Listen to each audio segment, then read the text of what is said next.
வனதீஸ் kitchen. வாங்க இன்றைக்கி ஒரு சிம்பிளான பீன்ஸ் பொரியல் பண்ணி காட்டுறேன். அதாவது காய்கறி சாப்பிட்டே ஆகணும், எண்ணெய் காஞ்சிருச்சு. ஒரு ஸ்பூன் சீரகம் போட்டுக்கோங்க, கடுகு போடக்கூடாது. கடுகு போட்டோம்னா அந்த டேஸ்ட் வராது. சீரகம் போட்டுக்கோங்க. காய்கறி சாப்பிட்டே ஆகணும், அதே சமயத்தில் அதில் தேங்காய் போடக்கூடாது, பருப்பு போடக்கூடாது. அந்த மாதிரியான கண்டிஷனில் இருந்து சாப்பிட்றவங்க இதை ட்ரை பண்ணுங்கள், ரொம்ப சூப்பராக இருக்கும் இந்த பொரியல். சீரகம் பொரிஞ்சிடுச்சு. ஒரே ஒரு வெங்காயத்தை சேர்த்துக்கோங்க. வெங்காயம் நல்லா வதங்கட்டும். வெங்காயம் வதங்கிடுச்சு. இப்போ பீன்ஸ் போட்டுக்கிறேன். பீன்ஸை க்ளீன் பண்ணி வச்சுருக்கிறேன்.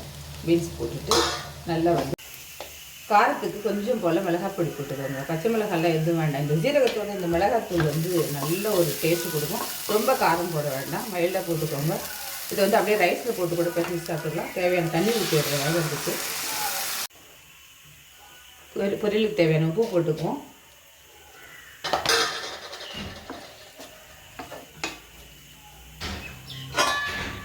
வேகட்டும்.